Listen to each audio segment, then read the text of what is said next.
Good evening my dear students. मैं Ravi sir उपस्थित हूं आपकी सेवा में। मैं क्लास 10th के बच्चों के लिए खासकर ये वीडियो बना रहा हूं। आज ये मेरा पहला वीडियो है, तो उम्मीद करता हूं कि आपके लिए बहुत ही लाभदायक होगा। मैं एक बात बता दूं बच्चों कि अगर आपने अभी तक क्या पढ़ा नहीं पढ़ा इससे कोई मतलब नहीं है।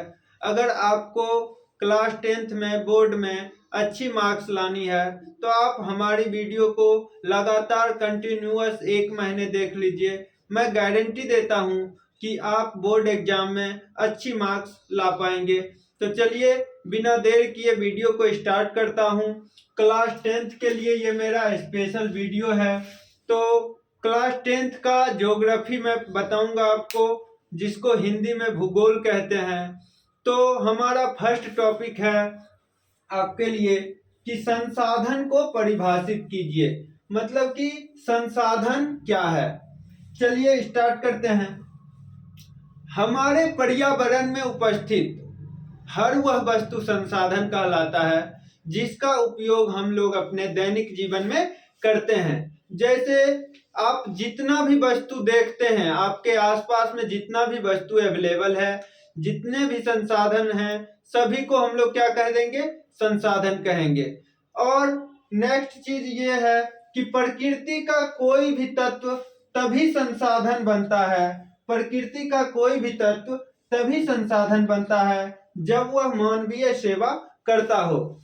कहने का अर्थ है कि प्रकृति में, हमारे प्रकृति का दिया हुआ जितनी भी वस्तुएं हैं या फिर जितनी भी तत्व है, वह तभी संसाधन कहलाएगा जबकि वो हमारे आपके काम आ सके।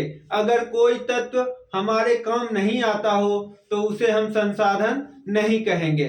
जैसे पानी को एग्जाम्पल में ले लीजिए, तो पानी भी एक प्रकार का संसाधन है, क्योंकि वो हमारे दैनिक जीवन में पीने का काम आता है। और पानी का प्रयोग करके हम लोग बिजली तैयार करते हैं, जिससे इलेक्ट्रिसिटी जलती है। हम लोग घर में बिजली का उपयोग करते हैं बल्ब को जलाने के लिए, फैन चलाने के लिए, और भी बहुत कुछ। आप लोग सभी ये सारी बातें जानते हैं। तो मैं गारंटी देता हूं कि आप लगातार हमारे वीडियो को देखते रहिए। आपको घर में पढ़ने की जरूरत नहीं पड़ेगी, क्लास में ही याद करवा देंगे। एक बार फिर से हम रिपीट करते हैं कि संसाधन, हमारे पर्यावरण में उपस्थित हर वह वस्तु संसाधन है जिसका उपयोग मनुष्य अपने दैनिक जीवन में करता है। प्रकृति का कोई भी तत्व तभी संसाधन बनता है जब वह मानवीय सेवा करता हो।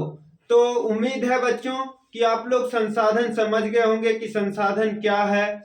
तो आप लोग बिना देर किए स्क्रीनशॉट ले सकते हैं या फिर इसको आप नोट डाउन कर लीजिए अपने कॉपी पे। मैं साइड हो जा रहा हूं थोड़ा सा।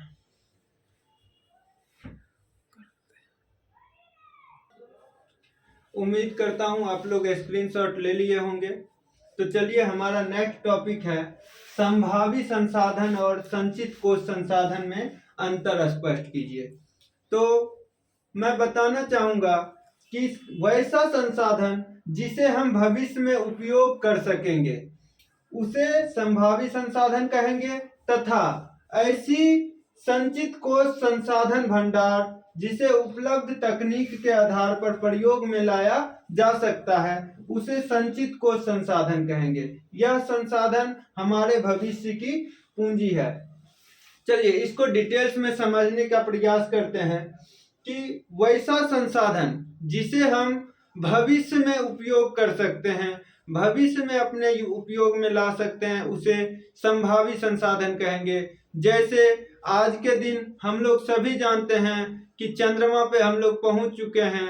हो सकता है आने वाले समय में प्लूटो पे, मंगल पे, बृहस्पति पे कहीं भी जा सकते हैं। तो ये हमारी क्या है? संभावनाएं हैं कि हम नेक्स्ट ग्रह पे जाके वहां पे अपना काम कर सकेंगे। और संचित को संसाधन वैसे संसाधन को कहते हैं जो संसाधन हमारे वायुमंडल में उपस्थित है, जैसे कोयला का खदान या पेट्रोलियम का खदान। तो वो क्या है कि हमारे एक जगह पे, किसी एक जगह पे भंडार के रूप में उपस्थित है, जिसका उपयोग हम लोग उसका नहीं कर रहे हैं। आने वाले भविष्य में इसका उपयोग हम लोग करेंगे। तो ये कह सकते हैं कि जो संचित कोश संसाधन है वो हमारी पूंजी है, भविष्य की क्या है, पूंजी है। संचित कोश संसाधन भविष्य की पूंजी है। तो आप लोग, उम्मीद है आप लोगों से कि आप ये इस टॉपिक को बढ़िया से समझ गए होंगे, आपको कोई दिक्कत नहीं आ रही होगी। आगे हमारा नेक्स्ट टॉपिक है, तो इससे पहले आप स्क्रीनशॉट ले लीजिए। जो बच्चे कॉपी में नोट डाउन करते हैं वो बहुत अच्छे कर रहे हैं, और जो बच्चे स्क्रीनशॉट ले रहे हैं उनसे मेरा आग्रह है कि आप अपना फेयर साथ साथ बनाते जाएं। Next note down. हमारा नेक्स्ट टॉपिक है संसाधन के विकास में सतत विकास की अवधारणा कीजिए। तो चलिए बिना देर किए आगे बढ़ते हैं। विकास की वह प्रक्रिया जिसके द्वारा पर्यावरण तथा प्राकृतिक संसाधनों को नुकसान पहुंचाए बिना, यहाँ पे नुकसान पहुंचाए बिना कर दीजिएगा, क्या कीजिएगा, नुकसान पहुंचाए बिना, नुकसान पहुंचाए बिना, नुकसान पहुंचाए बिना वर्तमान पीढ़ी तथा आने वाली पीढ़ी के जीवन की गुणवत्ता में सुधार कर सके, उसे ही सतत विकास कहेंगे।